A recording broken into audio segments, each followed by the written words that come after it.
আসসালামু আলাইকুম দর্শক, সবাইকে স্বাগত জানাচ্ছি আমাদের আজকের অভিমত অনুষ্ঠানে। বাংলাদেশের সমসাময়িক গুরুত্বপূর্ণ বিষয় নিয়ে অনুষ্ঠানে আমরা আলোচনা করে থাকি। আজকে এর ব্যতিক্রম নয়। বৃহস্পতি এবং শুক্রবার দর্শক মণ্ডলী, বাংলাদেশ সহ পৃথিবীর বিভিন্ন জায়গায় বাংলাদেশিদেরকে সংযুক্ত করার জন্য আমরা বিকেল ৫টায় যুক্তরাজ্য টাইম বিকেল ৫টায় এই অনুষ্ঠান সম্প্রচার করি, বাংলাদেশ সময় যখন রাত ১১টা। আমাদের সাথে আজকে ৩জন অতিথি আছেন। দর্শক চলুন প্রথমেই তাদের সাথে পরিচিত হই। ৩জনই আমাদের সাথে ভার্চুয়ালি জুমের মাধ্যমে যোগ দিয়েছেন। আমাদের সাথে আছেন জনাব তাজুল ইসলাম শামীম, কোঅর্ডিনেটর সমন্বয়ক বৈষম্য বিরোধী ছাত্র আন্দোলন সুইজারল্যান্ড শাখা। জনাব তাজুল ইসলাম, আপনাকে অসংখ্য ধন্যবাদ আপনি আমাদের সাথে সুইজারল্যান্ড থেকে যোগ দেওয়ার জন্য। আপনাকে ধন্যবাদ এবং সবাইকে আসসালামু আলাইকুম। ওয়ালাইকুম সালাম। আমাদের সাথে আছেন বাংলাদেশ থেকে গণ অধিকার পরিষদের উচ্চতর পরিষদ সদস্য জনাব আবু হানিফ। জনাব আবু হানিফ, আপনাকে অসংখ্য ধন্যবাদ আমাদের সাথে বাংলাদেশ থেকে যোগ দেওয়ার জন্য। আপনাকেও ধন্যবাদ, সাথে যারা দেখতেছেন তাদেরকেও ধন্যবাদ। এবং আমাদের সাথে যুক্তরাজ্য থেকে আমাদের সাথে আছেন জনাব সেলিম উদ্দিন, যিনি মেম্বার অ্যাডভাইজারি কমিটি, জাতীয় পার্টির সেন্ট্রাল কমিটির তিনি মেম্বার অ্যাডভাইজারি কমিটি। জনাব সেলিম উদ্দিন, আপনাকে অসংখ্য ধন্যবাদ আমাদের সাথে আজকে যোগ দেওয়ার জন্য। আপনাকে অনেক ধন্যবাদ, আমার সহআলোচক সহ সবাইকে অনেক শুভেচ্ছা। জনাব সেলিম উদ্দিন একই সাথে একজন সাবেক সংসদ সদস্য, যিনি 2014 সালে জাতীয় পার্টি থেকে প্রতিদ্বন্দ্বিতা করে জাতীয় সংসদ ছিলেন। আমি আজকে দর্শক মণ্ডলী, আপনারা নিশ্চয়ই জেনেছেন যে সুইজারল্যান্ডে কয়েকদিন আগে সুইজারল্যান্ডের জেনেভাতে বাংলাদেশের উপদেষ্টা জনাব আসিফ নজরুল তিনি একটি সরকারি কাজে একটি সভায় যোগ দিতে তিনি সুইজারল্যান্ডে ছিলেন এবং সেখানে তাকে প্রবাসীরা, আসলে প্রবাসীরা বলতে সেখানে আওয়ামী লীগের সমর্থিত সদস্যরাই ছিলেন, তারা হেনস্থার করেছেন এবং তিনি হেনস্থার শিকার হয়েছেন। আমরা দেখেছি যে ডক্টর আসিফ নজরুল একাই আওয়ামী লীগের সমর্থকদেরকে বোঝানোর চেষ্টা করছিলেন কিংবা তাদের সাথে আলাপ আলোচনা করার চেষ্টা করছিলেন এবং তাদেরকে নিবৃত করার চেষ্টা করছিলেন, যার ফলশ্রুতিতে আজকে বাংলাদেশ থেকে একটি খবর এসেছে যে ডক্টর আসিফ নজরুলের সাথে যে দুজন সরকারি কর্মকর্তা জেনেভাতে অবস্থানরত সরকারি কর্মকর্তা বা ছিলেন, তাদের একজনকে চাকরিচ্যুত করা হয়েছে এবং আরেকজনকে বাংলাদেশে ফিরিয়ে নিয়ে যাওয়ার আদেশ করা হয়েছে। এখন প্রশ্ন হচ্ছে, ডক্টর আসিফ নজরুল নিশ্চয়ই বাংলাদেশের প্রতিনিধিত্ব করছেন। আমরা বছরের পর বছর এই চ্যানেলসের মাধ্যমে এবং কমিউনিটির বিভিন্ন স্তর থেকে আমরা সবসময় যে আবেদনটি করি যে যারাই বাংলাদেশ থেকে আসুন না কেন, যে সরকারেই থাকুন না কেন, কেউ যদি বাংলাদেশ থেকে এসে বিদেশে বাংলাদেশের প্রতিনিধিত্ব করেন, তিনি বাংলাদেশকে রিপ্রেজেন্ট করছেন, তিনি কোনো দলের রিপ্রেজেন্ট করছেন না। সুতরাং তাকে যদি আমরা বিদেশে হেনস্থা করি, তাকে যদি অপমান করার চেষ্টা করি, তাকে যদি আমরা কটু কথা বলি, আসলে তার প্রতি যেমন অপমাননা হয়, একই সাথে আমাদের বাংলাদেশের সার্বিক পরিস্থিতির একটি রুগ্ন রূপ বিদেশে বারবার ফুটে ওঠে। এই অপ্রত্যাশিত, অনাকাঙ্ক্ষিত এবং নিন্দনীয় ঘটনা বছরের পর বছর বাংলাদেশের যারা প্রবাসীরা আছেন, যখন যে দলের সমর্থক তার বিপরীত দলের সমর্থকরা সরকারি দল কিংবা সরকারের রিপ্রেজেন্টেটিভদেরকে এ ধরনের প্রতিবাদের নামে হেনস্থার শিকার বারবার করেছেন। আমরা দেখেছি বিএনপি যখন ক্ষমতায় ছিল 2004-05 পর্যন্ত, আমরা দেখেছি যে আওয়ামী লীগের সমর্থকরা বিভিন্ন সময় বিএনপির নেতৃবৃন্দ কিংবা মন্ত্রীরা যখন আসতেন তখন প্রতিবাদ করতেন। আমরা আওয়ামী লীগ যখন ক্ষমতায় এসছে তখন আমরা দেখেছি যে যখনই আওয়ামী লীগের কোনো বিশেষ করে সাবেক প্রধানমন্ত্রী যখন বিলেতে আসতেন, তখন আমরা দেখতাম হোটেলের সামনে কিংবা বিভিন্ন জায়গায় বিএনপির নেতাকর্মীরা প্রতিবাদ করত, এমনকি তার গাড়িতে ডিম ছোড়ারও ঘটনা ঘটেছে। আমরা এও দেখেছি হাই কমিশনের অভ্যন্তরে হামলার ঘটনাও কিন্তু এই ব্রিটেনে ঘটেছে। এবার আমরা দেখলাম কোনো রাজনৈতিক দল নয়, ডক্টর আসিফ নজরুল অন্তর্বর্তীকালীন সরকারের একজন প্রতিনিধি, বাংলাদেশের প্রতিনিধি। শেখ হাসিনা সরকারকে হটিয়ে তারা ক্ষমতায় এসেছেন, এটি সত্য, কিন্তু তিনি একজন নির্দলীয় ব্যক্তি হওয়ার পরেও তাকে আমরা দেখলাম যে হেনস্থার শিকার হতে হয়েছে। কেন তিনি হেনস্থার শিকার হন এবং কেন প্রবাসীরা এই ধরনের নিন্দনীয় কাজের সাথে জড়িত হন এবং কেন আসলে ক্ষমতার পরিবর্তনের সাথে সাথে কেন আমাদের মন মানসিকতারও পরিবর্তন হয়ে যায়। এই আওয়ামী লীগ কিছুদিন আগে যখন ছিল তখন তারা সাবেক প্রধানমন্ত্রীর উপর যখন হামলা হতো কিংবা তার বিরুদ্ধে যখন স্লোগান হতো ব্রিটেনে, তখন কিংবা আমেরিকাতে বা বিভিন্ন জায়গায়, তখন এই আওয়ামী লীগ কিন্তু প্রতিবাদ করতো। এখন তারা ঠিক বিপরীত রূপে আবির্ভূত হয়েছে। আমরা চেষ্টা করেছি সুইজারল্যান্ডের সাথে যোগাযোগ করার জন্য, আওয়ামী লীগ নেতৃবৃন্দের সাথে যোগাযোগ করার জন্য, কিন্তু সময়ের স্বল্পতার কারণে আজকের এই অনুষ্ঠানে আমরা তাদেরকে আমন্ত্রণ জানাতে পারিনি, যেহেতু ঘটনাটি মাত্র কয়েক ঘন্টা আগে ঘটেছে। এই যে বাংলাদেশে তাদেরকে ফিরিয়ে নিয়ে যাওয়ার যে ঘটনাটি, যারা হাইকমিশনের কর্মকর্তা আছেন, সেজন্য যোগাযোগ স্থাপন সম্ভব হয়নি। তবে সুইজারল্যান্ডের আজকে কেউ যদি আমাদের আজকের এই অনুষ্ঠান দেখে থাকেন, সুইজারল্যান্ডের প্রবাসী হিসাবে আপনাদের কাছ থেকে আমাদের প্রত্যাশা থাকবে এই ঘটনাকে আপনারা কিভাবে ব্যাখ্যা করবেন। আমি যদি প্রথমে সুইজারল্যান্ড থেকে আমাদের যে অতিথি যোগ দিয়েছেন জনাব শামীম, আপনি এই বৈষম্য বিরোধী ছাত্র আন্দোলনের কোঅর্ডিনেটর, আপনি কি বাংলাদেশ থেকে নিয়োগপ্রাপ্ত কোঅর্ডিনেটর, নাকি আপনারা সুইজারল্যান্ডে আরেকটি কোঅর্ডিনেটিং কমিটি করেছেন এবং সেখান থেকে আপনারা সমন্বয়ক নিজেদেরকে ঘোষণা করেছেন? আসলে সবাইকে ধন্যবাদ। কোঅর্ডিনেটিং শব্দটার অর্থ হচ্ছে যে এখন কোঅর্ডিনেটর করার জন্য যখন সময়ের প্রয়োজন ছিল, দেখুন যখন জুলাই অভ্যুত্থান শুরু হয়, জুলাই গণ আন্দোলন শুরু হয়, আর তখন সবাই সবার জায়গা থেকে, আমরা যারাই যে যেখানে ছিলেন বাংলাদেশের সবাই সবার জায়গা থেকে আন্দোলনটা আসলে মূলত কারো ব্যক্তিগত আন্দোলন ছিল না, কারো কোনো দলের আন্দোলন ছিল না। এই আন্দোলনটা ছিল জনসাধারণের, জনতার আন্দোলন ছিল, পেশাজীবী মানুষের আন্দোলন ছিল, শ্রমিকের আন্দোলন ছিল। সবাই সবার অধিকার রক্ষার জন্য, অধিকার ফিরিয়ে আনার জন্য আন্দোলনের রাস্তায় নেমেছে। সেখানে আমাদের ভাই বোন, অনেক মৃত্যু, অনেক রক্ত, অনেক কষ্ট, অনেক আহত, অনেক ত্যাগের বিনিময়ে আমরা এই স্বাধীনতা পেয়েছি। স্বাধীনতা 1971-এ পেয়েছি। সেই স্বাধীনতাকে আবার আরেকবার বাংলাদেশের সাধারণ মানুষের কাছে ফিরিয়ে আনার জন্য আমাদের এই মানুষের মৌলিক অধিকার বলতে গত 17 বছরে কিছু ছিল না। গত 17 বছরে মানুষের যে 5টি মৌলিক অধিকার, সেটা কোনোটাই বাংলাদেশ ছিল না। আমার প্রশ্ন হচ্ছে আসলে আরেকটু সহজ। আমার প্রশ্ন হচ্ছে, আপনি যে কোঅর্ডিনেটর, বৈষম্য বিরোধী ছাত্র আন্দোলনের কোঅর্ডিনেটর সুইজারল্যান্ডের, এটি কি বাংলাদেশ থেকে নিয়োগপ্রাপ্ত, নাকি আপনারা প্রবাসী হিসেবে আপনারা নিজেরাই একটি বৈষম্য বিরোধী ছাত্র আন্দোলন প্রতিষ্ঠা করেছেন এবং সেখানে আপনি নেতৃত্ব দিচ্ছেন? তখন সময়ের প্রয়োজনে আমরা চেষ্টা করেছি আমাদের যারা কোঅর্ডিনেটর আছেন বাংলাদেশের সমন্বয়ক সেন্ট্রালি পর্যায়ে, ওদের সাথে যোগাযোগ রাখার জন্য, এবং আমরা এখানেই আমরা নিজেরাই এটাকে সুইজারল্যান্ড ইউনিট নাম দিয়ে বৈষম্য বিরোধী ছাত্র আন্দোলন যে আমরা কি করতে পারি।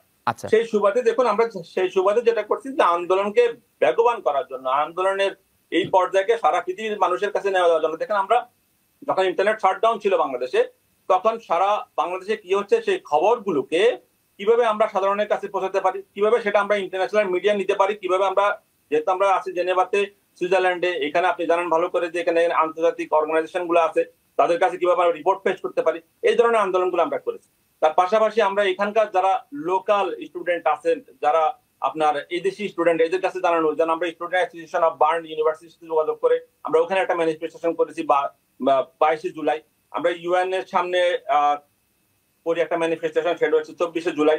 আমরা এই কাজগুলো করেছি এবং রিপোর্ট সেন্ডিং সহ আমাদের যে হিউম্যান রাইটস কাউন্সিলকে একটা চিঠি দিয়েছি যে বাংলাদেশে এটা হচ্ছে, তোমরা এগিয়ে আসো, আমাদেরকে সাহায্য করো। তো সেই সুবাদে আমরা মূলত বৈষম্য বিরোধী ছাত্র আন্দোলন নাম দিয়ে সুইজারল্যান্ড ইউনিটের। তারপরে আমরা সবসময় যোগাযোগ রাখি আমাদের সেন্ট্রাল থেকে, যারা আছেন আমাদের সমন্বয়ক সেন্ট্রালি, ওদের সাথে যোগাযোগ রাখার চেষ্টা করি। এবং ওদের সেই সুবাদে আপনি জানেন যে খুব সমসাময়িক যখন আসিফ নজরুল স্যার যখন আমাদের আইএলও মিটিং এ আসেন, ঠিক সেই সময়ই আমাদের আরেকজন সমন্বয়ক জনাব আসিফ মাহমুদ সজীব ভূঁইয়া, বর্তমান উপদেষ্টা, উনি আমাদের মাঝে আসেন এবং আমাদের সাথে আমরা একটা সমন্বয় করে একটা সুন্দর প্রোগ্রামও করি এখানে। আচ্ছা, এখন কেন সুইজারল্যান্ডে যে ঘটনাটি ঘটেছে, আপনি এই সম্পর্কে কতটুকু অবগত, কারা করেছেন এবং কেন করেছেন? দেখুন, আসলে অবগত বলতে হচ্ছে যে যারা এই কাজটা করছে, আমি প্রথমেই নিন্দা জানাচ্ছি। এই ধরনের হেয় প্রতিপন্ন কাজ কোন সাধারণ মানুষের পক্ষে সম্ভব না। তারা কারা, তাদের পরিচয় ইতিমধ্যে আমরা বিভিন্ন সংবাদ মাধ্যমে আমরা জেনেছি, তাদের পরিচয় আমরা সবাই জেনেছি। তারা পতিত স্বৈরাচার সরকারের সভাপতি, সাধারণ সম্পাদক সহ এবং তার কমিটি, সবাই তার কমিটির লোকজন ছিলেন। এখন আপনি একটু আগে বলছিলেন যে আন্দোলন আমরা দেখেছি, আন্দোলন গত 17 বছরে যখন আওয়ামী সরকারের বিভিন্ন মন্ত্রীগণ এখানে এসেছেন, আমরা আন্দোলন করেছি, আমাদের ডেমনস্ট্রেশন একটা জায়গা ছিল, আমরা ওইভাবে আন্দোলন করেছি। কিন্তু কাউকে একা পথ আটকে লাঞ্ছনা করা, লাঞ্ছিত করা, তাকে কথার বাণীতে কথা দিয়ে তাকে লাঞ্ছনা স্বীকার করা, এটা আমরা কখনো আর দেখিনি। এটা সুইজারল্যান্ডের ইতিহাসে এই প্রথম। তো আপনি বলছেন যে আওয়ামী লীগের সভাপতি সেক্রেটারি তারা কি ব্যক্তিগতভাবে তারা সেখানে ছিলেন? জি, সভাপতি সাধারণ সম্পাদকের নেতৃত্বেই আওয়ামী লীগের একটা কমিটি ওখানে গিয়ে এই হামলাটা করে। তো এখন আপনি বলেছেন যে এরকম হেনস্থা করার নজির সুইজারল্যান্ডে নেই, কিন্তু আমরা প্রবাসে প্রায়শই দেখি যখনই যারা সরকারে থাকেন এবং সরকারের বিরোধী যারা থাকেন, এই বিরোধীরা সবসময় এ ধরনের তাদের তারা বিভিন্ন ধরনের সিন ক্রিয়েট করার চেষ্টা করেন, নয়েজ ক্রিয়েট করার চেষ্টা করেন। প্রতিবাদের নামে বিভিন্ন সময় সেই নয়েজ কিংবা সিন ক্রিয়েট আসলে বিব্রতকর পরিস্থিতির সৃষ্টিও করে। এখন ডক্টর আসিফ নজরুল যেভাবে তাদেরকে নিবৃত্ত করার চেষ্টা করেছেন একা, তার পরিপ্রেক্ষিতে আজকে আমরা দেখলাম যে আপনাদের সুইজারল্যান্ডের এম্বাসিতে বসবাসরত কর্মরত যারা আছেন তাদের মধ্য থেকে একজনকে, যিনি সম্ভবত সেই ডক্টর আসিফ নজরুলের সাথে সেদিন ছিলেন, তাদের মধ্যে একজনকে দেশে ফেরত নিয়ে যাওয়া হচ্ছে এবং আরেকজনকে চাকরিচ্যুত করা হয়েছে। এটি কোনো ন্যায্য কোনো শাস্তি হলো কিনা? দেখুন, ন্যায্য শাস্তি হচ্ছে গিয়ে শুধু ওনাদেরকে চাকরি থেকে বহিষ্কার নয়, পাশাপাশি বিচারের আওতায় আনা হচ্ছে। আমাদের দাবি ছিল শুধু ওনাদেরকেই নয়, যারা এটার সাথে জড়িত ছিলেন অতীত, যে 10-12 জন, যে একটা আমরা এটাকে বলতে পারি একটা গুন্ডা বাহিনী নিয়ে মাননীয় উপদেষ্টা মহোদয়ের পথ আটকে, মানে এটাতে কোনো বাহবা পাওয়ার কিছু নাই। এই ধরনের নিচু মানসিকতার সাথে যারা জড়িত তাদেরকে বিচারের আওতায় আনতে হবে। এটা হচ্ছে আমাদের দাবি। আমরা জানেন কিনা, আমরা যেই দিন ঘটনাটা ঘটে ঠিক তারপর দিনই আমাদের বৈষম্য বিরোধী আন্দোলনের পক্ষে আমরা দ্রুত বাংলাদেশ দূতাবাসে যাই এবং মাননীয় হাই কমিশনার, আমরা আপনাকে হারিয়ে ফেলেছি, আমি আসবো আপনার কাছে আবার। তবে জনাব আবু হানিফ, গণ অধিকার পরিষদের উচ্চতর পরিষদের সদস্য আপনি, এই যে প্রবাসে, আপনারাও তো প্রবাসে সাথে আপনাদের সম্পর্ক আছে, আপনাদের অনেক সমর্থকও আছেন এখানে। এই যে প্রবাস থেকে যখন বাংলাদেশ থেকে কেউ আসার পরে যখন তাদেরকে এভাবে নিবৃত্ত করা হয়, তাদের বিরুদ্ধে স্লোগান দেয়া হয়, ভাবমূর্তির প্রশ্ন আছে এখানে, এই বিষয়গুলিকে আপনারা গণ অধিকার পরিষদ থেকে আপনারা কিভাবে দেখেন? এবং একই সাথে কেন এই আওয়ামী লীগ কিছুদিন আগে তারা সরকারে ছিল, তারা এর প্রতিবাদ করত, এখন কেন একই কাজ এই রাজনৈতিক দলটি আবার করছে? জি, প্রথমে আপনাকে ধন্যবাদ জানাই, পাশাপাশি আলোচক দিকে যারা আছেন তাদেরকে শুভেচ্ছা এবং ধন্যবাদ। যে সকল দর্শকরা দেখছেন তাদেরকে বা পরবর্তী থেকে সবাইকে জনগণের পক্ষ থেকে বাংলার সালামের শুভেচ্ছা। আমি আসলে শুরুতে যে বিষয়টি বলবো সেটা হচ্ছে এই যে বাঙালি কমিউনিটি বিগত সময় আপনাদের দেখেছেন বা আমরা যারা বাংলাদেশের আন্দোলন সংগ্রামে জড়িত দেখেছি, বিগত সময় তারা নানান ভাবে গণতন্ত্রের পক্ষে, মানুষের পক্ষে যে লড়াই সংগ্রাম ছিল সেখানে তারা যতটুকু তাদের সামর্থ্য শক্তি তারা সবসময় পাশে থাকার চেষ্টা করেছিল। তাদের থেকে আমাদের কৃতজ্ঞতা শুধু এই যে কমিউনিটি নেই, বাংলাদেশ থেকে যারা বিভিন্ন দেশে প্রবাসী রয়েছেন তারা একদিকে যেমন রেমিটেন্স পার্টি দেশের অর্থনীতিকে সমৃদ্ধ করার সাথে যুক্ত আছে, পাশাপাশি দেশের যে কোনো দেশ সময় তারা খুবই পজিটিভ ভূমিকা পালন করে। বিশেষ করে আমি যদি জুলাই গণঅভ্যুত্থানের বিষয়টি বলি, সেখানে আমরা দেখেছি যে যখন সরকার এই ছাত্রদের আন্দোলনকে নিবৃত্ত করার জন্য নানান ভাবে রাষ্ট্রযন্ত্রকে ব্যবহার করছে, তখন আমরা দেখেছি যে প্রবাসী ভাইয়েরা তারা যে রেমিটেন্সি যে শাটডাউনের ঘোষণা দিয়েছে, এটাও তাদের আন্দোলন একটি বড় একটি সামিল ছিল। এছাড়াও বিভিন্ন দেশে আমরা দেখেছি বিক্ষোভ হয়েছে, মানববন্ধন হয়েছে।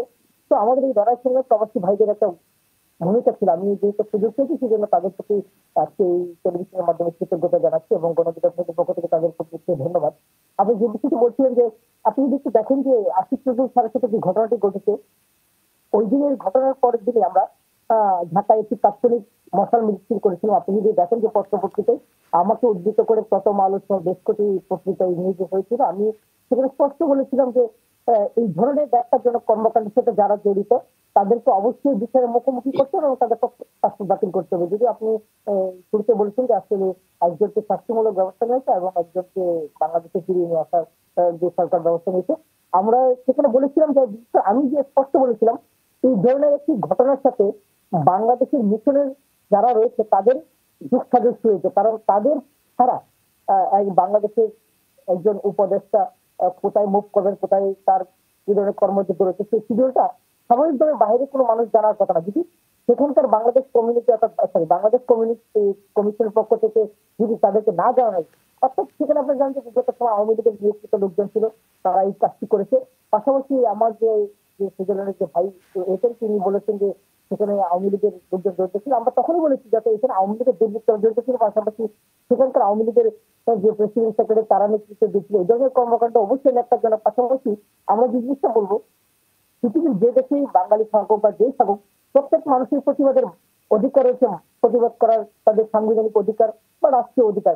কিন্তু আপনি প্রতিবাদের নামে কাউকে স্ল্যাগিং করা, কারো পথ যুদ্ধ করা কিংবা কারোর সাথে অশালীন আচরণ করা, সেটা তো কোনো সাংবিধানিক নিয়ম নাই, কারণ এটা ফৌজদারি অপরাধ। আপনি দেখেন যে আসিফ নজরুল স্যারের মতো একজন সম্মানিত ব্যক্তির সাথে যিনি বাংলাদেশে যারা এখন বর্তমানে অন্তর্বর্তীকালীন সরকারের উপদেষ্টা রয়েছে, দুজন ছাত্র প্রতিনিধি, সবচেয়ে যদি একজন ছাত্র প্রতিনিধি যুক্ত হয়েছে মাহফুজ আলম, এই তিনজন ব্যতীত বাকি যারা 21 জন উপদেষ্টা রয়েছে, কোন ব্যক্তি যদি আপনি দেখেন বিগত সময়ে এই ফ্যাসিবাদ বিরোধী কিংবা স্বৈরাচার বিরোধী লড়াই সংগ্রামে যদি কেউ ভূমিকা পালন করে থাকে, যে আসিফ নজরুল স্যার একমাত্র ব্যক্তি যিনি তার লেখার মাধ্যমে ভূমিকা পালন করেছে। পাশাপাশি ছাত্রদের নানান রকম কর্মকাণ্ডে তিনি যুক্ত ছিলেন এবং আমাদের সাথে তিনি, আমরা যখনই তাকে ডেকেছি তিনি আমাদের সমাবেশে এসেছেন, আমাদের সেমিনার এসেছেন। যদিও আমরা অনেক বুদ্ধিজীবী, অনেক শিক্ষকের কাছে গিয়েছি, কিন্তু তারা ভয়ে আসতে চায়নি, কারণ সরকার তার বিরুদ্ধে কোনো ব্যবস্থা নেয় কিনা। এরকম একজন সম্মানিত ব্যক্তিকে এইভাবে মানে তাকে হেনস্থা করা বা তাকে লাঞ্ছিত করার যে অপচেষ্টা, আমরা তার প্রতিবাদে কিন্তু আমরা ঢাকায় একটি বিক্ষোভ মিছিল করেছিলাম, এই মশাল মিছিল। তো আমরা যে জিনিসটি বলবো, এটা কোনোভাবেই কাম্য না, সেটা আসিফ নজরুল স্যারের কিংবা যে কোনো সরকারের যে কোনো মন্ত্রীর ক্ষেত্রে। কারণ বাংলাদেশের এটা হচ্ছে ভাবমূর্তির একটা প্রশ্ন, বাংলাদেশের মানুষ যে দেশে আছে। এখন আপনার কাছে আপনারা মশাল মিছিল করেছেন, সেটি আমরা দেখেছি। আপনারা যাদের শাস্তির জন্য আবেদন করেছিলেন তাও আমরা দেখেছি এবং শাস্তি নেওয়া হয়েছে। কিন্তু উপদেষ্টা তো অনেকেই আছেন, আরো তো অনেক উপদেষ্টা আছেন। ডক্টর আসিফ নজরুলের প্রতি আওয়ামী লীগের কিংবা যারা এই আন্দোলন করেছেন কিংবা যারা এই হেনস্থা করেছেন তার প্রতি এত ক্ষোভ কেন? আমি আপনার এই প্রশ্নের উত্তরটা আমি আগেই দিয়ে দিই, আপনি যদি একটু খেয়াল করেন। কারণ কি, আসিফ নজরুল স্যার ছাত্র প্রতিনিধির বাইরে একমাত্র উপদেশ হয়েছেন যিনি বিগত সময়ে আওয়ামী লীগের ফ্যাসিবাদের বিরুদ্ধে তিনি যেমন তার কলামের মাধ্যমে অর্থাৎ তার লেখার মাধ্যমে তিনি সোচ্চার ছিলেন, পাশাপাশি ছাত্রদের কিংবা যৌক্তিক আন্দোলন সংগ্রামে কিংবা টকশিতে পত্র পত্রিকায় তিনি আওয়ামী লীগের ফ্যাসিবাদের কিংবা এই যে স্বৈরতন্ত্র কায়েমের বিরুদ্ধে তিনি কথা বলছেন, যার ফলে আওয়ামী লীগের নেতাদের তিনি চক্ষুশূল কিংবা আওয়ামী লীগ তাকে অনেক বড় প্রতিদ্বন্দ্বী মনে করেন, যার ফলে কিন্তু তার সাথে এই ধরনের আচরণটা তারা করেছে। আপনারা যদি দেখেন যে আমরা যে আপনি প্রথম যে প্রশ্নটা আমি শেষ করতে পারিনি, কিন্তু আমরা মনে করি যে কোনো মানুষের যে কোনো ব্যক্তির অধিকার আছে প্রতিবাদ করা, কিন্তু সেটা যেন সহনশীলতার এবং গঠনমূলক সমালোচনায়, কিন্তু কাউকে কটাক্ষ করা, কারোর সাথে অশালীন আচরণ করা, কারোকে ফিজিক্যালি অ্যাসাল্ট করা, এই ধরনের কোনো ধরনের ঘটনা আমরা কখনোই কাম্য না এবং আমরা এটা কখনো চাই না। কিন্তু এই যে আপনি বিভিন্ন দেশে বাংলাদেশি কমিউনিটি রয়েছে বা বাংলাদেশের মানুষ রয়েছে, এটা কিন্তু বাংলাদেশের প্রতিনিধিত্ব করে। আপনাদের সুইজারল্যান্ডের জনগণ এই ধরনের একটা ঘটনা নিশ্চয়ই সেখানকার গণমাধ্যমে এসেছে, এতে করে দেশের মানুষের সম্পর্কে ওই দেশের মানুষ একটি নেগেটিভ একটা ধারণা তৈরি হতে পারে। এটা আমাদের দেশের ভাবমূর্তির প্রশ্ন। আমরা সকল দেশে যে কোনো দেশে বাংলাদেশ যারা রয়েছে তাদের প্রতি আমাদের আহ্বান থাকে এই ধরনের কোনো কর্মকাণ্ডের যেন কোনো দেশে না ঘটে, যাতে করে দেশের ভাবমূর্তির প্রশ্নে অন্যান্য দেশের মানুষ একটা নেগেটিভ ধারণা তৈরি হয় বা নেগেটিভ একটা মানে মনোভাব তৈরি হতে পারে যে এই ধরনের ঘটনা থেকে। ধন্যবাদ আপনাকে। জনাব সেলিম উদ্দিন, আপনার কাছে একই প্রশ্ন। এই যে ডক্টর আসিফ নজরুলকে হেনস্থা করা হয়েছে এবং একই সাথে শাস্তিমূলক ব্যবস্থার হিসাবে একজনকে চাকরিচ্যুত করা হয়েছে, একজনকে দেশে ফিরিয়ে নেওয়া হচ্ছে।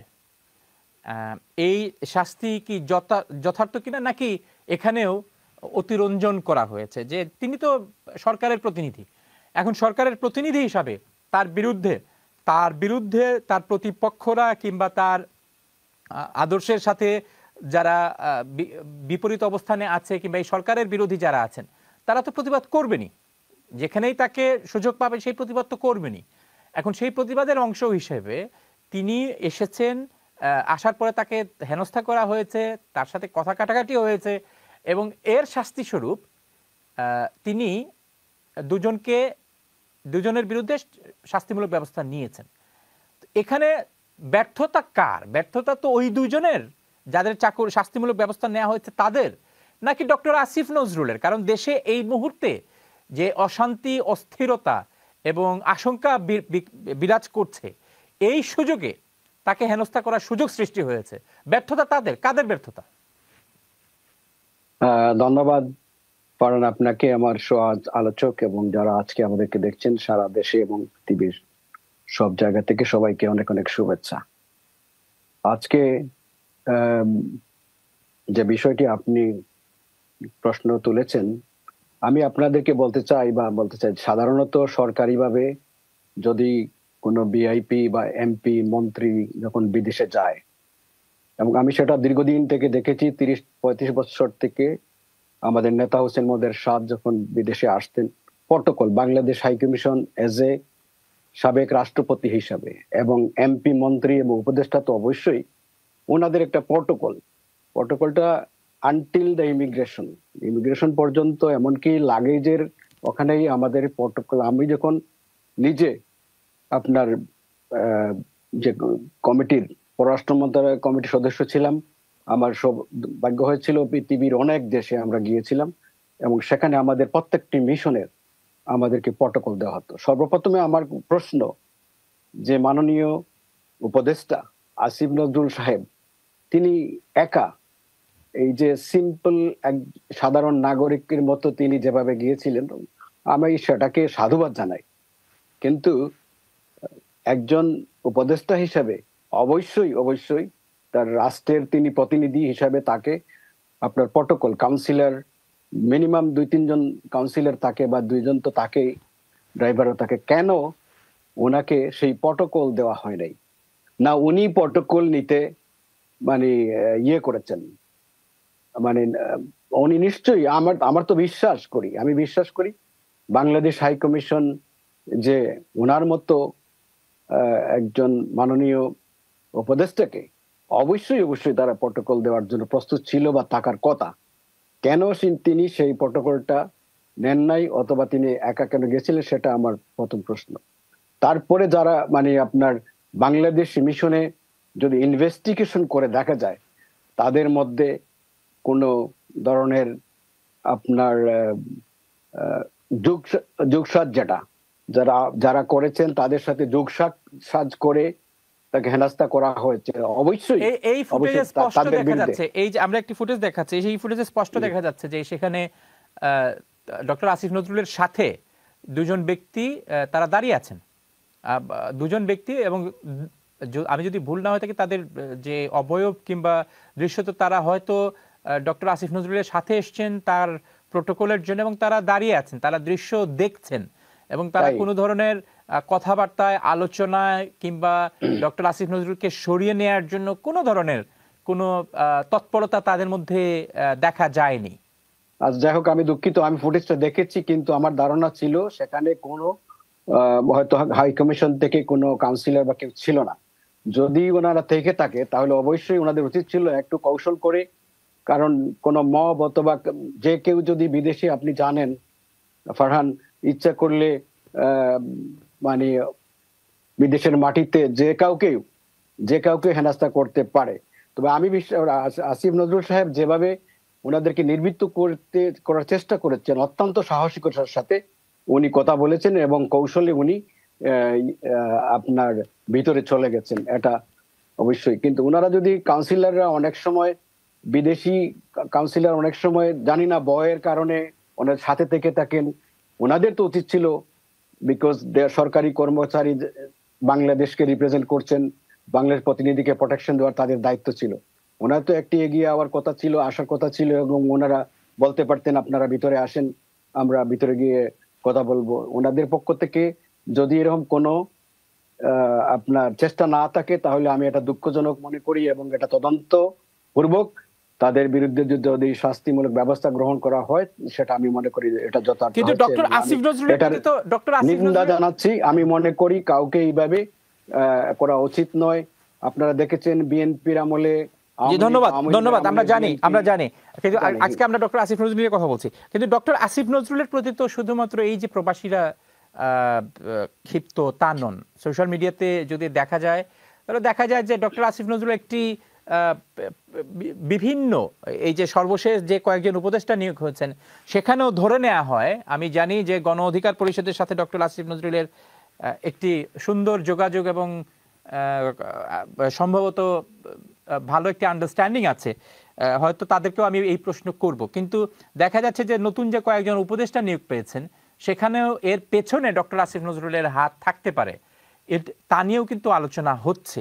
এখন ডক্টর আসিফ নজরুল সরকারের মধ্যে কি সবচেয়ে প্রভাবশালী ব্যক্তি, এ কারণেই তার প্রতি ক্ষোভ, নাকি তিনি এতদিন যা বলেছেন সোশ্যাল মিডিয়ার মাধ্যমে, টেলিভিশনের মাধ্যমে, পত্রপত্রিকার মাধ্যমে, তার কোনো কিছুই তিনি এখন ক্ষমতায় এসে বাস্তবায়নের কাছাকাছি থাকতে পারছেন না, এজন্য তার প্রতি কিছু মানুষের ক্ষোভ আছে? হ্যাঁ, আপনি যেটা বলার চেষ্টা করছেন, এখানে যারা ওনাকে আক্রমণ করার চেষ্টা করছে তারা কিন্তু পাবলিক না, ওনারা একটা দলের নেতৃবৃন্দ। সেক্ষেত্রে যেহেতু একটা দল, একটা সরকারি দল ক্ষমতায় ছিল, তাদেরকে বিপ্লবের মাধ্যমে, অভ্যুত্থানের মাধ্যমে, যেটাই বলুন না কেন, মাধ্যমে যেহেতু তাদেরকে সরিয়ে দেওয়া হয়েছে, ন্যাচারালি সারা দেশে এবং পৃথিবীর যেখানে লেজুড় ভিত্তিক যে আমরা রাজনীতি করে থাকি, যেটা বিগত সরকার, আমি 2008 সালে নির্বাচন কমিশন থেকে লেজুড় ভিত্তিক দল পৃথিবী বাংলাদেশের বাইরে যা আছে সবগুলাকে অবৈধ হিসাবে চিহ্নিত করা হয়েছিল, কিন্তু সেটা কিন্তু হয় নাই, সেটা এখনো চলমান আছে। সেক্ষেত্রে একটা দল ন্যাচারালি তাদের ক্ষোভ বা তাদের শক্তি প্রদর্শন করার চেষ্টা করবে। সেক্ষেত্রে আপনাকে দেশে বলেন, বিদেশে বলেন, সর্বক্ষেত্রেই আপনার সকল ধরনের প্রকৌশল নিয়ে আপনার চলতে হবে মনে করি। আর ডক্টর আসিফ নজরুল সাহেব ন্যাচারালি তার যে ভূমিকা, অত্যন্ত সাহসী ভূমিকা, এবং তিনি যেভাবে আন্দোলনের সময় থেকে পরবর্তীকালে যেভাবে তিনি কথা বলছেন, ন্যাচারালি যারা তার বিপক্ষে আছেন তাদের একটা ক্ষোভ তো আছে।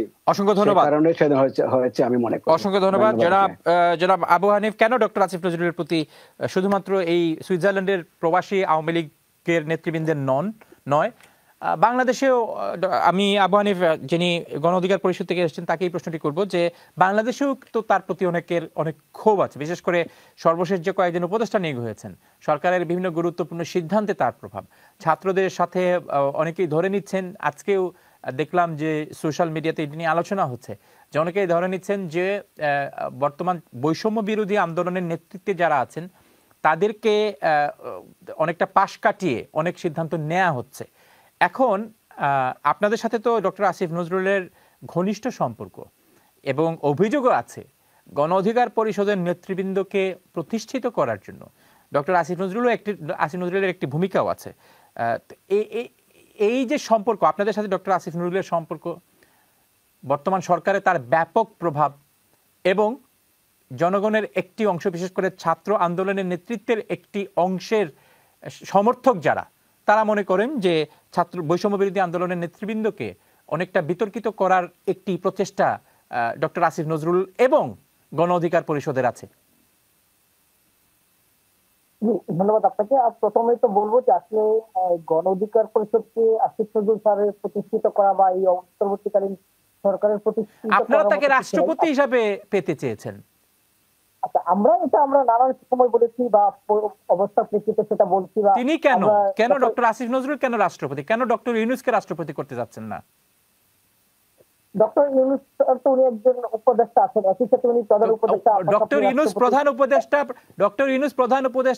উপদেষ্টার উপদেষ্টা হচ্ছেন ডক্টর আসিফ নজরুল। আপনারা ডক্টর ইউনূসকে পাশ কাটিয়ে ডক্টর ইউনূসের বস করতে চাচ্ছেন ডক্টর আসিফ নজরুলকে, কেন?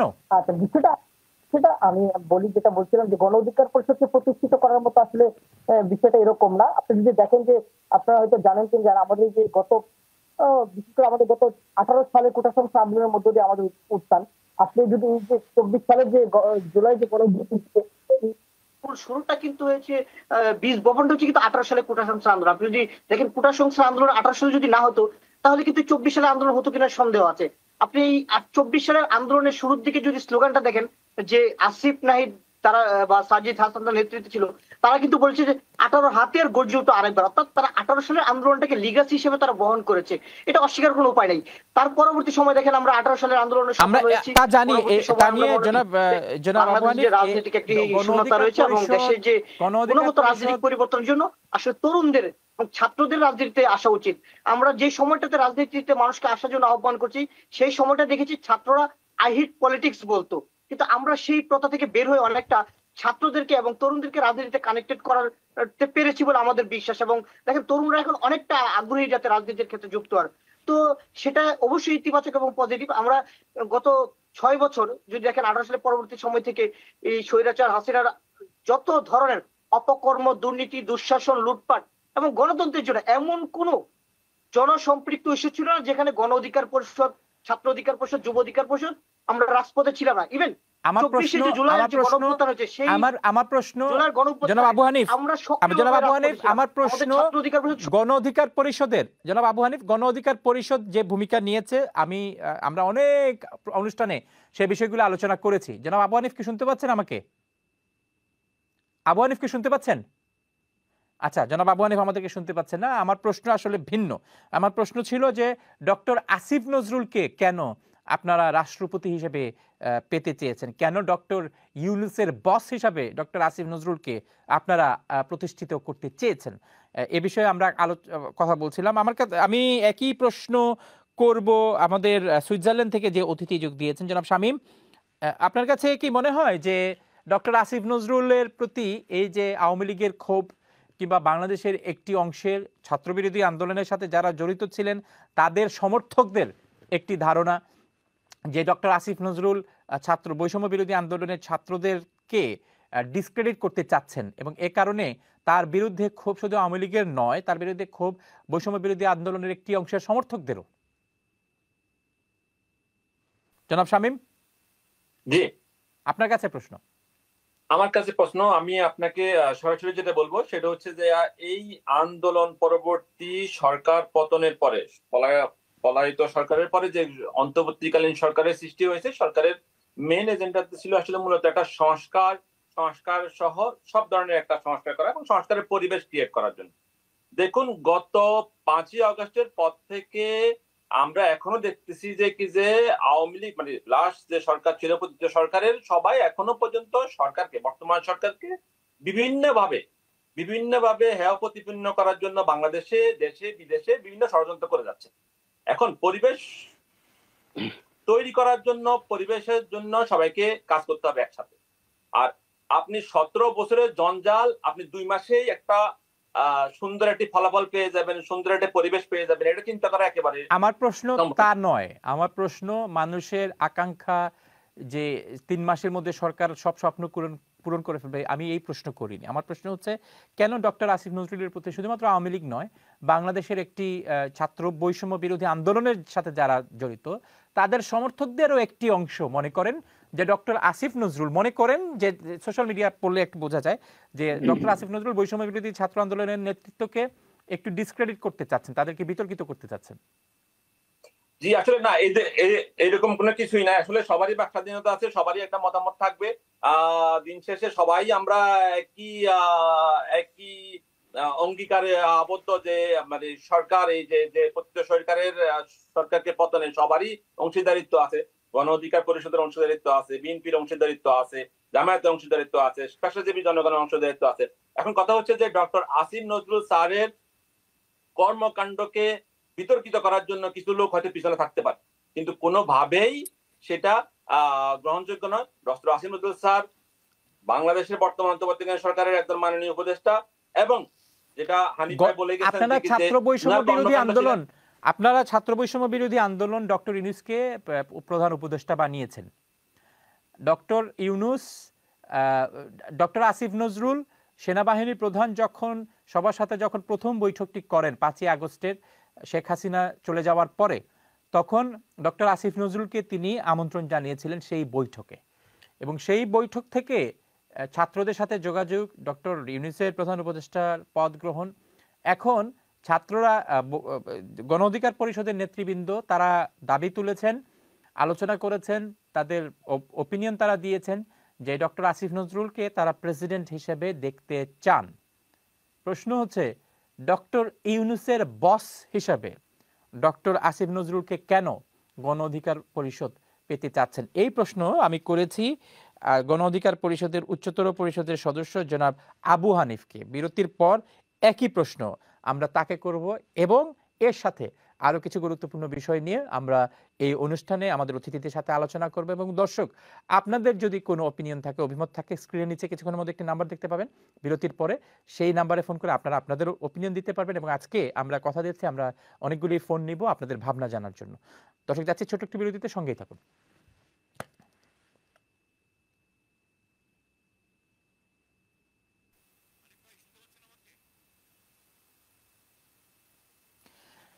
আচ্ছা, ওই যে আবু হানিফ ভাইকে একটু এখন বলেন। তো তাই মাত্র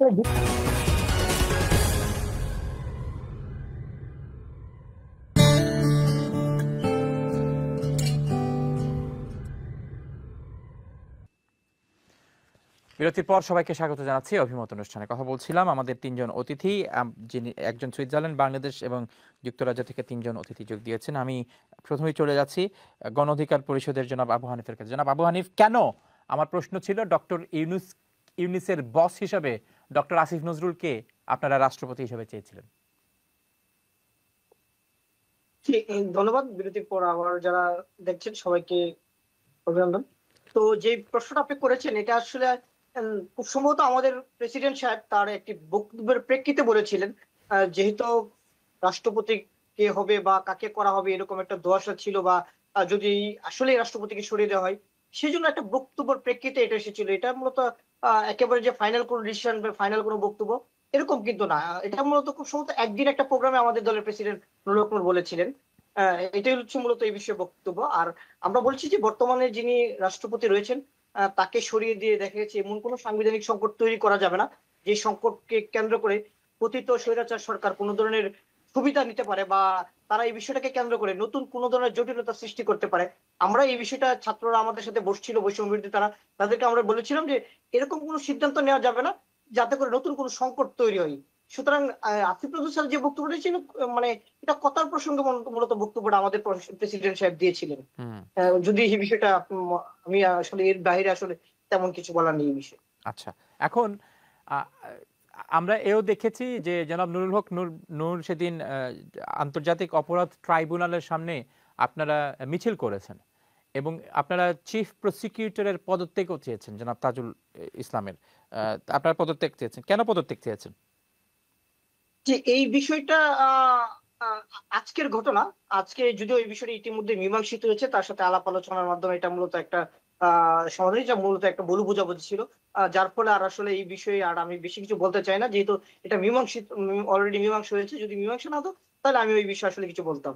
আপনারা ডক্টর আসিফ নজরুলকে রাষ্ট্রপতি হিসাবে চেয়েছেন, এটিও হঠাৎ করে ঘটে যাওয়া কোনো ঘটনা। আজকে চিফ প্রসিকিউটরের পদত্যাগ আপনারা চেয়েছেন, এটিও কি হঠাৎ করে ঘটে যাওয়া কোনো ঘটনা? না, এটা এটা এটা হঠাৎ করে ঘটে যাওয়া কোনো ঘটনা না, এটার পিছনে নিশ্চয়ই কোনো কারণ আছে। আমি তো বলেছি যেহেতু কারণটা কি? বিষয়টা সমাধান হয়েছে। রাজনীতিতে তো কারণ ছাড়া তিনি, যেহেতু জনাব নুরুল হক নূর নিজেই আন্দোলনের নেতৃত্ব দিয়েছেন, সেই কারণটা কি? না, আমি তো সেটাই বলেছি, যেহেতু বিষয়টা অলরেডি মীমাংসা হয়েছে, এই বিষয়টা কি আমি মীমাংসা সামনে হয়েছে? আনতে চাচ্ছি। মীমাংসা তো তখনই হয় যখন কোনো সমস্যা থাকে, তাহলে সমস্যা কি ছিল?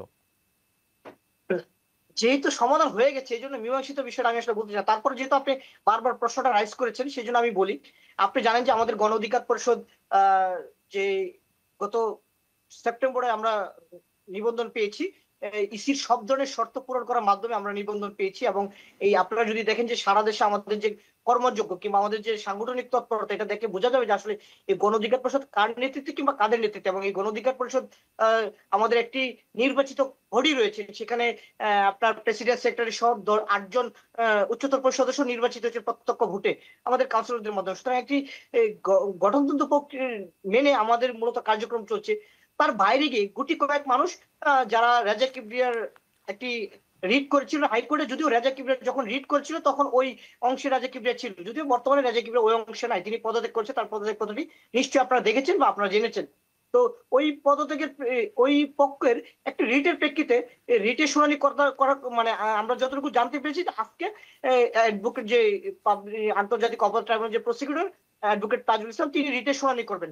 তো আমাদের প্রশ্ন ছিল যে আসলে তিনি একজন অ্যাটর্নি জেনারেল পদমর্যাদার সুযোগ সুবিধা ভোগ করছেন কিংবা উনি একজন রাষ্ট্রপক্ষের একজন আইনজীবী, আর ওই রিটটা ছিল মূলত ইসির বিরুদ্ধে। আর ইসিও তো একটা সাংবিধানিক প্রতিষ্ঠান, অর্থাৎ সরকারি প্রতিষ্ঠান। সেই প্রতিষ্ঠানের বিরুদ্ধে একজন সরকারি সুযোগ সুবিধা ভোগ করে তিনি কিভাবে সেই রিটের পক্ষে এই মানে শুনানি করেন। এটার ক্ষেত্রে আমাদের ধারণা মানে আমাদের চিন্তা ছিল যে বা আমাদের ধারণা ছিল যে উনি মূলত একটি রাজনৈতিক মানে দূরদর্শিত কোনো চিন্তা থেকে মূলত এই কাজটি তিনি করতেন, যার কারণে মূলত তার সাথে আমাদের এই মানে বিরোধের জায়গাটা তৈরি হয়েছে। আমরা বলছি যে তিনি এই কাজটা করতে পারেন, এই কাজটা করলে তিনি তার যে নৈতিকভাবে তিনি তার পদে থাকতে পারেন, তার কারণে মূলত তার পদত্যাগের দাবিতে আমাদের যে আজকের যে আপনি যেটা দেখেছেন কোর্টে যে বিষয়টি উঠেছে সেটা। তো সমাধান কি হয়েছে? সমাধান হচ্ছে তার সাথে আলাপ আলোচনার মাধ্যমে বিষয়টা মীমাংসা হয়েছে। আপাতত এইটুকুই বলবো, এর বাইরে আসলে তেমন কিছু বলার নেই। মীমাংসা কি? তিনি আর এই ডক্টর রেজা কিবরিয়ার মামলা কি তিনি পরিচালনা করবেন নাকি করবেন না, নাকি তিনি যা বলেছেন যে আপনাদের বিরুদ্ধে তিনি আইনানুগ ব্যবস্থা নেবেন যদি জনাব নুরুল হক নূর যদি ক্ষমা প্রার্থনা না করেন? কোনটা সমাধান হয়েছে? যে তিনি জি, আপনারা কি ক্ষমা চাইবেন, আপনারা কি ক্ষমা জি, চাইবেন নাকি জনাব না, তাজুল ইসলাম ডক্টর রেজা কিবরিয়ার পক্ষে রিট করবেন না, কোনটা? আমি আপনাকে জাস্ট এটুকু বলবো, এর বাইরে আসলে কিছু বলার নাই।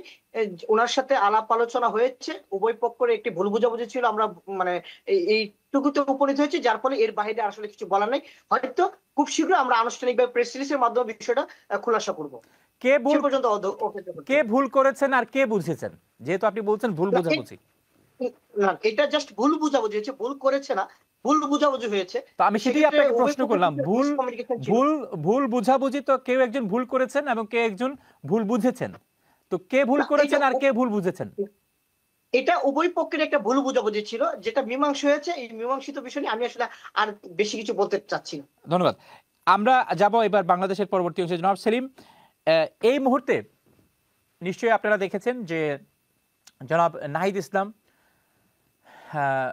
সহ সরকারের অনেকেই সাবেক প্রধানমন্ত্রী শেখ হাসিনা ভারতে অবস্থানে থেকে তিনি বাংলাদেশ নিয়ে কিংবা তার অবস্থান নিয়ে যে সমস্ত বক্তব্য বিভিন্ন গণমাধ্যমে আসছে, টেলিফোন আলাপ বিভিন্ন গণমাধ্যমে আসছে, তা নিয়ে বাংলাদেশ সরকার যে সন্তুষ্ট নয়, বাংলাদেশ সরকার বারবার তা বলেছে। এখন প্রশ্ন হচ্ছে ভারতের আসলে এখানে কি করার থাকতে পারে বলে আপনি মনে করেন? হ্যাঁ, ধন্যবাদ আপনাকে।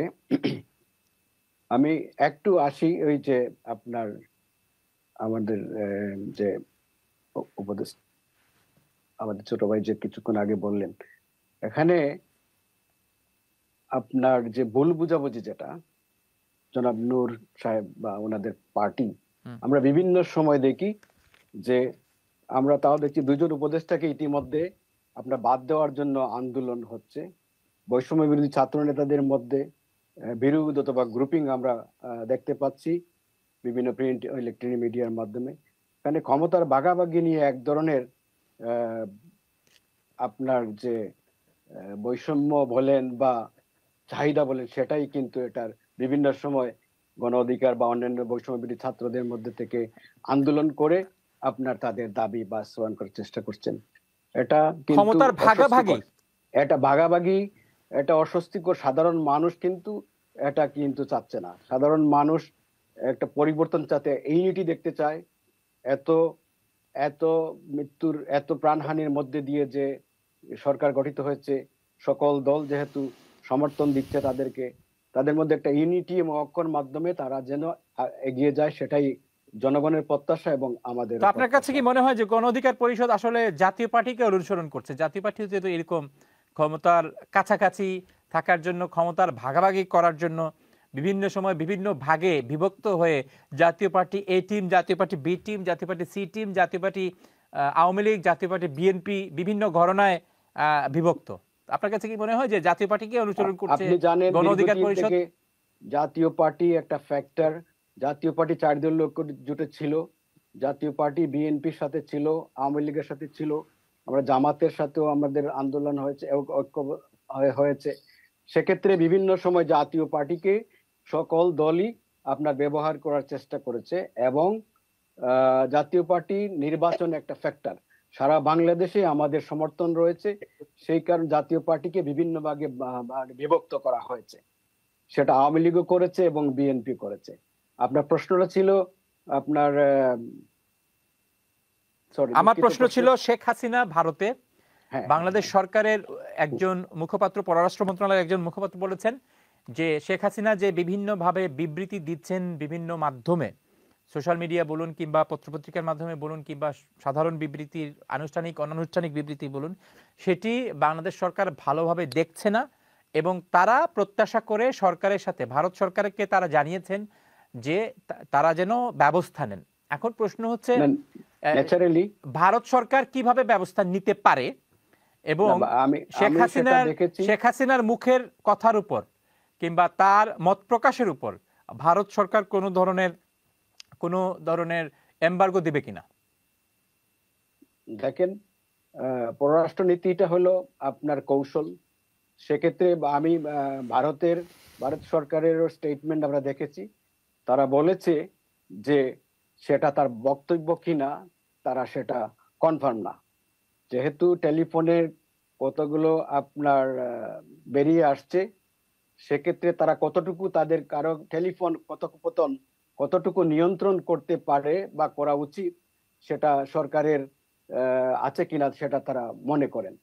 তো যেহেতু এই স্টেটমেন্টটা সরাসরি কোনো বক্তব্য বিবৃতির মাধ্যমে আসছে না, সেহেতু আপনার 1-to-1 এক দেশ থেকে আরেক দেশে প্রতিবাদ করতেই পারে, বাংলাদেশ নিশ্চয়ই করবে তার পয়েন্ট অফ ভিউ থেকে। যেহেতু তিনি বাংলাদেশে ওয়ান্টেড আসামি হিসাবে আছেন, তার বিরুদ্ধে মামলা আছে, ন্যাচারালি ঠিক তেমনি ভাবে ভারত সরকার বা যে কোনো সরকার একজন রাজনৈতিক আশ্রয় বলেন অথবা কোনো বন্ধুসুলভ দেশের একটু রাষ্ট্রপ্রধান যিনি পতিত রাষ্ট্রপ্রধান বলেন বা যিনি ইতিমধ্যে দেশ ত্যাগ করেছেন, ন্যাচারালি তাদের প্রোটেকশন দেওয়ার দায়িত্ব তাদের রয়েছে।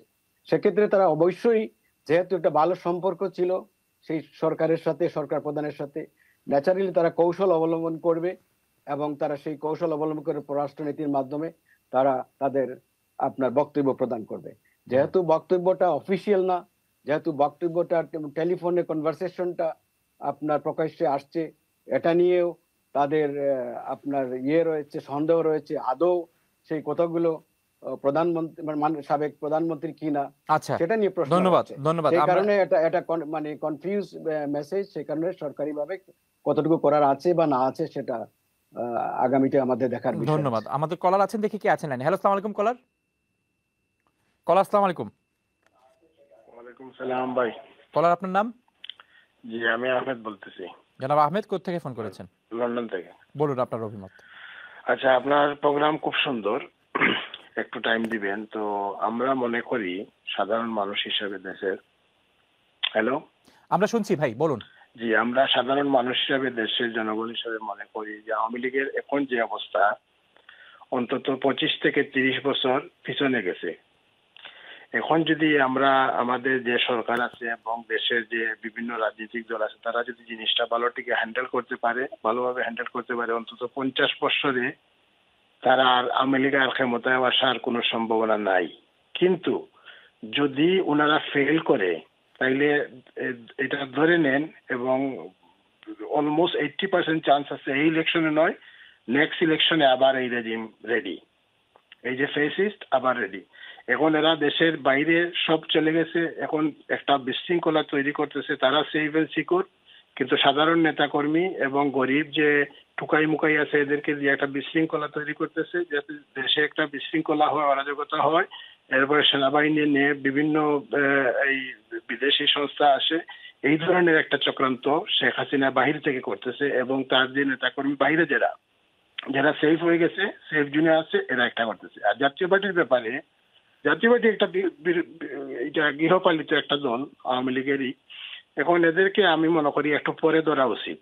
এখন আওয়ামী লীগকে ভালোভাবে হ্যান্ডেল করুক। জাতীয় পার্টি ধরেন 1% এর সম্ভাবনা নাই নেক্সট ইলেকশনে। ইভেন কিন্তু জিএম কাদের তো এর আগের ইলেকশনে এটা হিজড়ার সাথে আসছিল, এটা আমাদের সবার জানা। হাসিনা এটা দিয়ে দিছে, এটা জাতীয় পার্টি জিএম কাদের কি কন্ট্যাক্ট করছে তারা জানে। এটা এরশাদ থেকে ধরে এরশাদ এইভাবে করছিল। উনি মিলিটারির লোক, উনি বলে আমারে পাগল বানাই দিতেছে, এই করতেছে সেই করতেছে হাসিনায়। এরপরে কি হাসিনার উপদেশ, এই কি দূত, বিশেষ দূত, একজন সেনাবাহিনীর একজন জেনারেল, এ আবার রাষ্ট্রপতি ছিল, উনি শেখ হাসিনার বিশেষ দূত। আপনি এখান ধরিয়ে নিয়ে যান এদের কোয়ালিটি কোথায় গেছিল। এরা একটা গৃহপালিত দল, এদেরকে একটু পরে ধরো। কিন্তু দেশের স্বার্থে হাসিনাকে হ্যান্ডেল করুক সব আপনার দলে। কথা শুনে মনে আমার- হচ্ছে যে সরকারের কাজ হচ্ছে কে একে ধরা ওকে ধরা।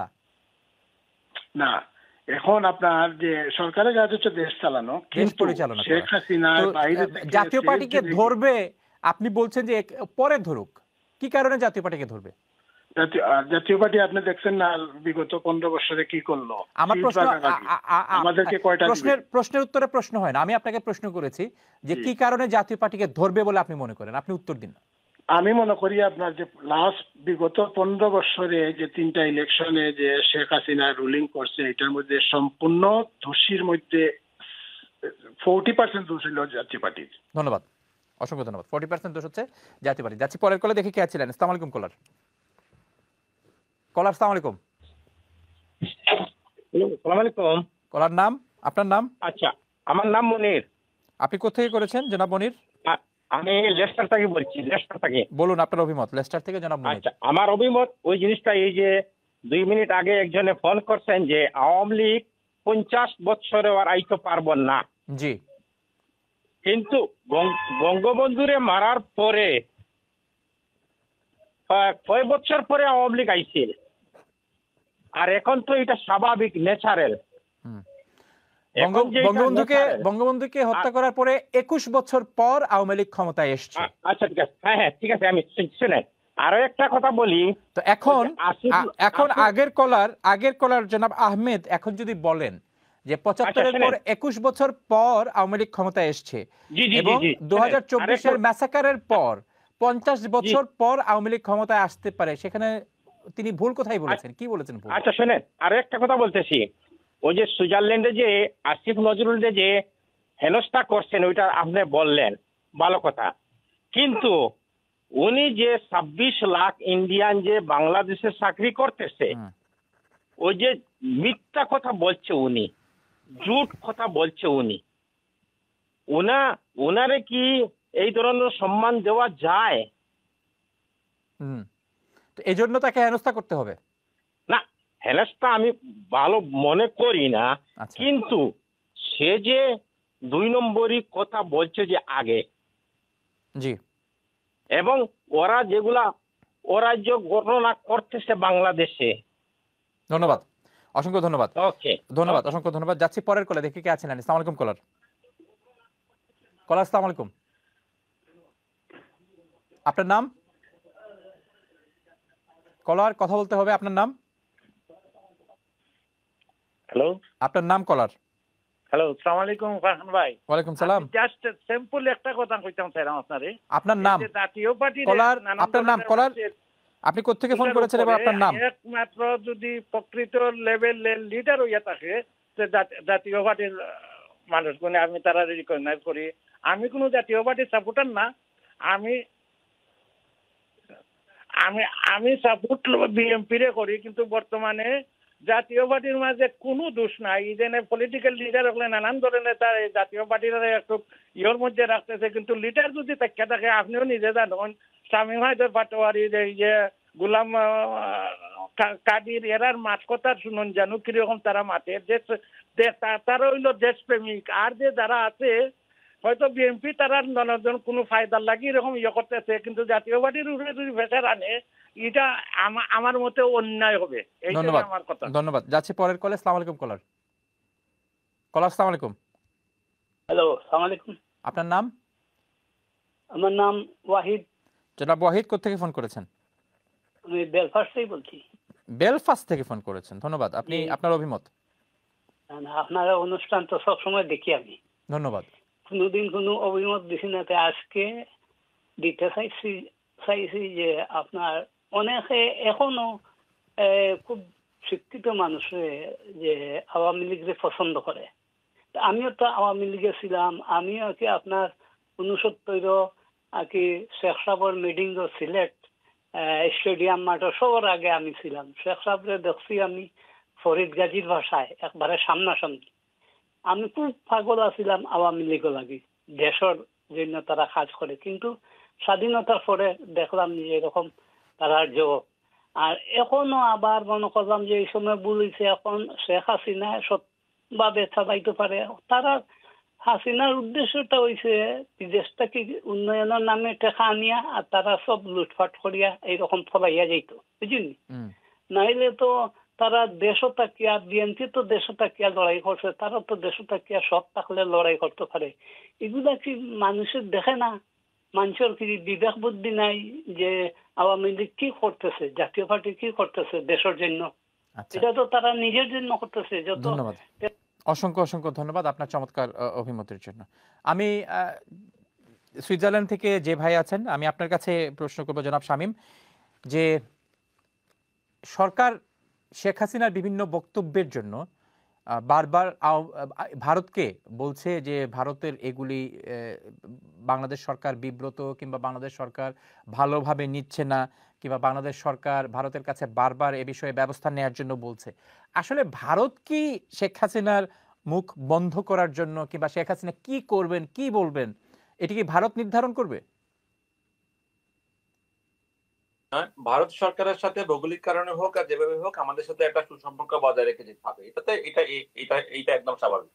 এখন কথা হচ্ছে যে ভারত সরকারের উচিত অন্ততপক্ষে, কারণ ভারত সরকার যেহেতু স্বৈরাচারিণীকে আপনার ডেকে নিয়ে এক প্রকার দাওয়াত দিয়ে খাওয়ানোর মতো পজিশন ক্রিয়েট করেছেন, উনার টেক কেয়ার করতেছেন। আমাদের সেলিম ভাই বললেন যে কি যে প্রটোকল দিচ্ছেন, আসলে উনি প্রটোকল পাওয়ার জন্য কতটুকু ইলিজেবল সেটা হচ্ছে কি সবার একটা প্রশ্ন। আর ভারতের উচিত যে যেহেতু আমরা প্রতিবেশী, বাংলাদেশের সাথে একটা সুসম্পর্ক বজায় রাখা, বাংলাদেশের বর্তমান সরকারের সাথে সুসম্পর্ক বজায় রাখা, বাংলাদেশের 18 কোটি মানুষের সাথে সুসম্পর্ক বজায় রাখা।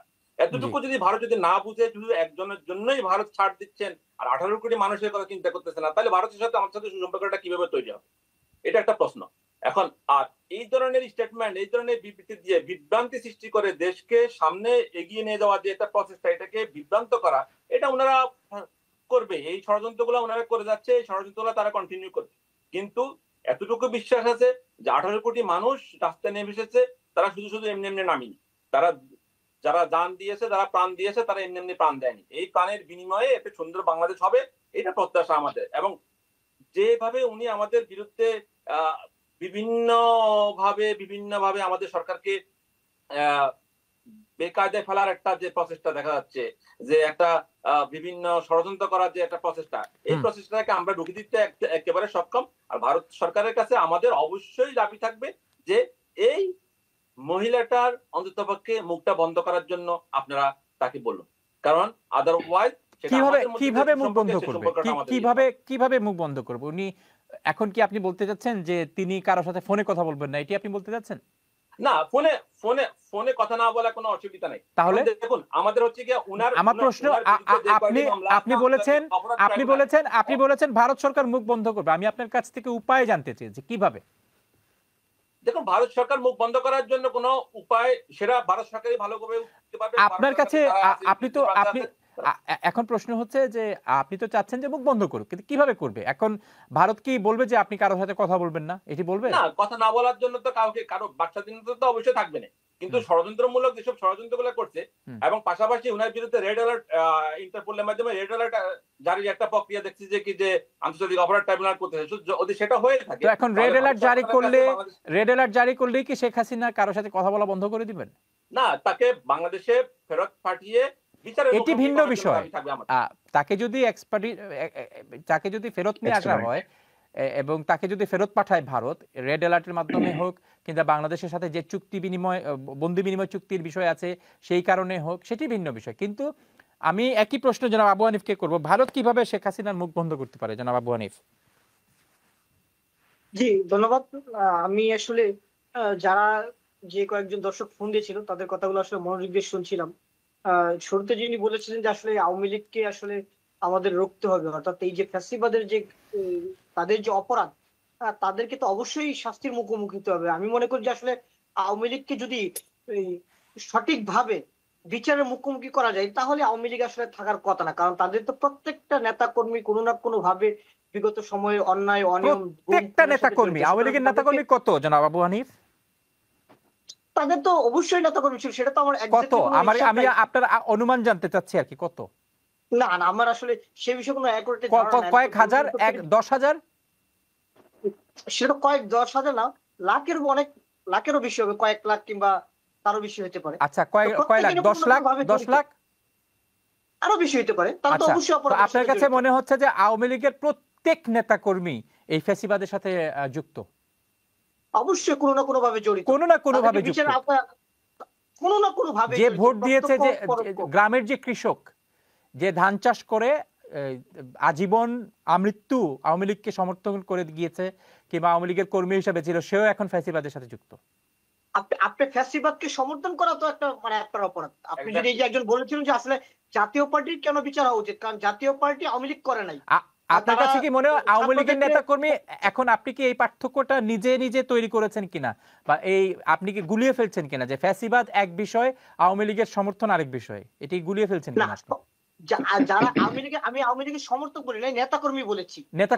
আমি নেতা কর্মীদের কথা বলছি, আমি নেতা কর্মীদের কথাই বলছি যে আওয়ামী লীগের কর্মী হওয়া এক বিষয়, আর আওয়ামী লীগের যে ফ্যাসিবাদ, যারা ফ্যাসিস্ট আপনারা যারা বলছেন, যাদেরকে বলছেন, তাদের বিরোধিতা করা, তাদের বিচার চাওয়া আরেক বিষয়। কাজটা করতেছে এটা তো, জি জি, আমি আপনার কথা বুঝিনি। আমার প্রশ্ন হচ্ছে, আপনি কর্মীর কথা বলছি, আমরা নেতা কর্মীদের কথা বলছি। এখন যে সমস্ত নেতা কর্মী গ্রামে থেকে ছিল কিংবা শহরে ছিল, তারা স্টুডেন্ট ছিল, তারা সব প্রফেশনাল কাজ করত, তারা ব্যবসা করত, কিংবা তারা কৃষি কাজ করতেন, কিংবা তারা শ্রমিক ছিলেন, তারা পলিটিক্সের এত বেশি জড়িত না, তাদের অন্তর থেকে তারা আওয়ামী লীগকে সমর্থন দিয়েছেন, কর্মী হিসেবে কাজ করেছেন। এখন কর্মী হিসেবে কাজ করা আর ফ্যাসিস্ট কোনো কিছুর সাথে সম্পৃক্ত হওয়া, আপনি দুটিকে গুলিয়ে ফেলছেন কিনা? না, আমি দুটাকে গুলিয়ে ফেলিনি, বরং আপনার প্রথম প্রশ্নের সাথে আমি জাস্ট এটা ফাইন্ড আউট করি যে আমি বলেছি আমার বক্তব্যে প্রত্যেকটা নেতা কর্মী, আপনি এখানে সমর্থক শব্দটাকে সমর্থক বাদ দিন, আপনি নেতা কর্মীতেই থাকুন। আপনি বলেছেন যে কয়েক লাখ নেতা কর্মী থাকতে পারে। কোনো না কোনো ভাবে এই শেখ হাসিনার যে ফ্যাসিবাদ কায়েম করার একজন কৃষক যে লাঙ্গল চাষ করে, ক্ষেত যারা ধান চাষ করে, কৃষি কাজে দেশের অর্থনীতিতে তারা যে ভূমিকা রাখছেন, কিন্তু তিনি হয়তো আওয়ামী লীগের কর্মী, তিনি কিভাবে ফ্যাসিস্টের সাথে সম্পৃক্ত? আমি আপনার এই প্রশ্নটা ক্লিয়ার করছি। সেটা হচ্ছে, আপনি ধরেন গ্রামে যে শেখ হাসিনা তো গ্রামে গিয়ে ফ্যাসিবাদ কায়েম করে না, অর্থাৎ গ্রামে যে আওয়ামী লীগের বিরোধী যাদের উপর হামলা মামলা হতো, তাদেরকে কারা নির্যাতন করতো, কারা নিপীড়ন করতো? নিশ্চয়ই ঢাকা থেকে কেউ যেত না, কিংবা শেখ হাসিনা ঢাকা থেকে কাউকে ভাড়া করে পাঠাতো না, ওইখানকার স্থানীয় কেউ না কেউ তারা করতো। বিএনপি যে নেতা কর্মীগুলো কিংবা জামাতের যে নেতা কর্মীরা বাড়িঘর ছাড়া থাকতো গ্রামের প্রত্যন্ত অঞ্চলে, সেখানে কারা তাদেরকে নির্যাতন নিপীড়ন করতো? সেখানে নিশ্চয়ই শহর থেকে কিংবা হাসিনা কাউকে ঢাকা থেকে পাঠাতো না, নিশ্চয়ই ওখানকার যারা লোকাল আওয়ামী লীগ তারাই। অর্থাৎ আপনি আওয়ামী লীগের যারাই নেতা কর্মী হিসাবে পরিচিত ছিলেন, কর্মী হোক নেতা হোক, আমি জানি না নেতা এবং কর্মী হতে হলে কি করতে হয় বাংলাদেশের রাজনৈতিক দলগুলির সাথে, কি কোনো সদস্য হতে হয় কিনা বা চাঁদা দিতে হয় কিনা আমার সেটা জানা নেই, আপনি সবার বিচার চাচ্ছেন? হ্যাঁ, যারা প্রত্যেকটা নেতাকর্মী ছিল তাদের প্রত্যেককে বিচারের মুখোমুখি করতে, কারণ এছাড়া কোনো উপায় নাই। কারণ তো এই বিচার যদি হয় বাংলাদেশে, আপনি কি জানেন যে বাংলাদেশে মামলা জট কত এই মুহূর্তে? অবশ্যই অনেক মামলা জট রয়েছে। তো আপনি চাচ্ছেন যে কিয়ামত পর্যন্ত এদের বিচার হতে থাকুক? বিচার কাজকে ত্বরান্বিত করার জন্য সেটা সরকার পদক্ষেপ নেবে, কিংবা পরবর্তী যে সরকার ক্ষমতা হবে তারা পদক্ষেপ নেবে। আমি শেখ হাসিনার বিষয়টা যেটা বলছিলাম, যে ভারতের থেকে উনি যে ধরনের উস্কানি দিচ্ছে এবং দেশকে অস্থিতিশীল করার জন্য যে ধরনের পায়তারা করছে, এটা তো কোনোভাবে বরদাস্ত করার সুযোগ নাই। পাশাপাশি ভারত তো, অসংখ্য ধন্যবাদ, আমরা অনেক কথা বলেছি এই বিষয়ে, আমাদের সময় শেষ। 30 সেকেন্ডে জনাব সেলিম, এখানে ভারতের কি করার আছে 30 সেকেন্ডে বলবেন। ধন্যবাদ আপনাকে। আমার কিন্তু কথা ছিল, আমাদের সময় শেষ জনাব সেলিম, আরেকটা অনুষ্ঠানে আমন্ত্রণ জানাবো। এখানে ভারতের কি করার আছে? শেখ হাসিনার মুখ বন্ধ করার জন্য ভারতের কি করার আছে? জাতীয় পার্টিকে নিয়ে অনেক কথা হয়েছে, আমার কিন্তু আরেকটি অনুষ্ঠানে আলোচনা করব জনাব সেলিম, সময় শেষ। হ্যাঁ ঠিক আছে। শেখ হাসিনা কেন মুখ বন্ধ করছেন না, কেন তিনি সরকারকে বিব্রত করছেন? শেখ হাসিনা কেন করছেন না সেটা তো আমি বলতে পারবো না। আপনার কাছে কি মনে হয়? আপনি তো কাজ করেছেন তার সাথে। না, আমি তার সাথে কিভাবে কাজ করেছি, আমরা বিরোধী ছিলাম, আমরা সবচেয়ে বেশি সমালোচনা করেছি। আচ্ছা, আপনারা আর্কাইভে যান, পার্লামেন্টের প্রত্যেকটা জায়গায় আমরা সরকারের বিভিন্ন পলিসি নিয়ে কথা বলেছি, আমরা বিরোধিতা করেছি, আমরা সরকারের কঠোর সমালোচনা করেছি। জাতীয় পার্টিকে নিয়ে যেটা বলা হচ্ছে এটা সঠিক না। আমাকে সময় দিলে ইনশাআল্লাহ ভবিষ্যতে মানে আমার পক্ষ থেকে সর্বাত্মক আমি এক্সপ্লেনেশন দেওয়ার চেষ্টা। অসংখ্য ধন্যবাদ, অসংখ্য ধন্যবাদ জনাব সালিম। কেন 30 সেকেন্ডে আপনি বলবেন শেখ হাসিনা কেন মুখ বন্ধ করছেন না, কেন বাংলাদেশকে বিব্রত করছেন তিনি? আসলে ওনারা তো বাংলাদেশকে একটা এজেন্ডা নিয়ে নেমেছিলেন যে কিন্তু বাংলাদেশকে হয়তো বা মানে কুক্ষিগত করে যেটা আমরা সবাই অনেকেই মনে করি যে বাংলাদেশের বিভিন্ন বিলাটেরাল চুক্তি ইন্ডিয়ার সাথে করার কারণে ইন্ডিয়ান গভর্নমেন্টের স্নেহপুষ্ট হয়ে উনি থাকতে চেয়েছিলেন এবং দীর্ঘকাল থাকার চেষ্টা করেছিলেন কোনো প্রকার ইলেকশন ছাড়া, কোনো ম্যান্ডেট ছাড়া, কোনো জনগণ ছাড়া।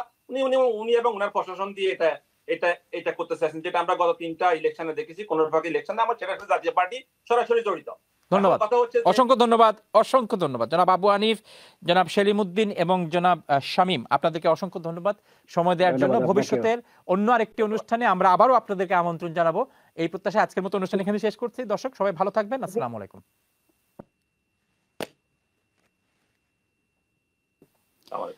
থ্যাংক ইউ এভরিওয়ান, অসংখ্য ধন্যবাদ আপনারা সবাই যারা বাংলাদেশ থেকে জয়েন করছেন।